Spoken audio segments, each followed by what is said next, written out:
যা যে ভদ্রলোক দান করেছে তার জন্য মনস্কামনা পূর্ণ হয়। এইটা পূর্ণ হয়ে গেল, আমাদের ঠাকুর পূর্ণ করে দিয়েছে। পর রথের স্বপ্ন আমাদের গ্রামের লোক পেয়েছে, যে রথ আমাদের গ্রামে হবে। একজন পূর্বস্থলীর এক ব্যক্তি তার কাছে রথ করতে দিয়েছিল, তারও ইচ্ছা ছিল ইদ্রাকপুরকে রথ একটা বানিয়ে দেব।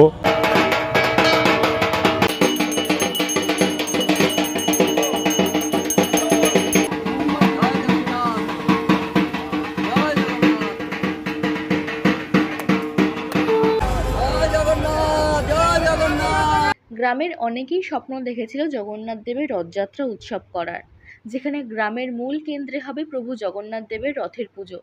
কিন্তু নিম কাঠের তৈরি রথ বানাবে কে? অবশেষে সেই স্বপ্ন সফল হলো শুক্রবার। পূর্বস্থলীর রাধাকৃষ্ণ সূত্রধরের তৈরি নিম কাঠের রথ যাচ্ছেন নদিয়ার ইদ্রাকপুরের গ্রামে। এদিন বেলা বাড়তেই পূর্বস্থলী চুপি রোডের পুরাতন পোস্ট অফিস পাড়ায় তৈরি হয় উৎসবের আবহ। রাধাকৃষ্ণবাবুর বাড়ির সামনে হয় তার দান করা নতুন রথের পুজো। ভক্তি ভরে পুজো দিলেন অনেক ভক্ত। পথ চলতি মানুষদের মধ্যে মিষ্টি বিলি করলেন ইদ্রাকপুরবাসী।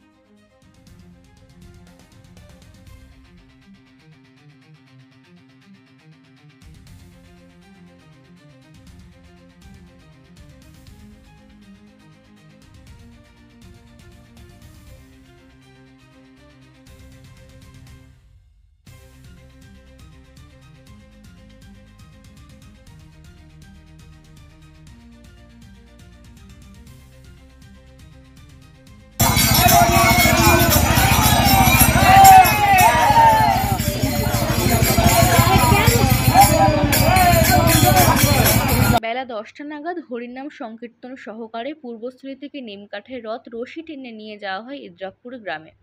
রাস্তায় রথ দেখতে ভিড় জমে যায় স্থানীয় বাসিন্দা।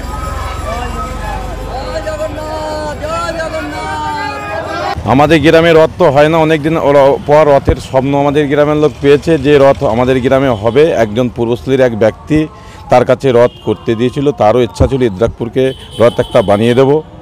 এর জন্য একটা রথ হচ্ছে, এখন রথ পূর্বস্থলী থেকে ইদ্রাকপুর যাওয়ার জন্য শুরু হলো। গ্রামে কেমন উন্মাদনা আছে? ভালো, গ্রামে মোটামুটি 5 থেকে 6 হাজার লোকের সমাগম। তাতে করে সবাই মা বোনেরা সবাই রথ দেখার জন্যে, কখন রথ যাবে এর জন্য সবাই উদ্যোগ্য হয়ে উপোস করে আছে।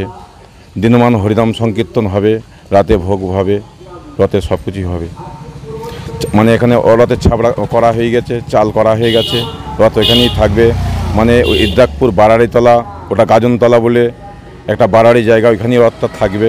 তার পাশে কিছু দূর 1 কিলোমিটার দূরে রথের মাসির বাড়ি, তারাও উল্টো রথে অনেক কিছু উদ্বোধন করবে। মেলা হবে নাকি আগামী দিনে? মেলা হতেও পারে আগামী দিনে।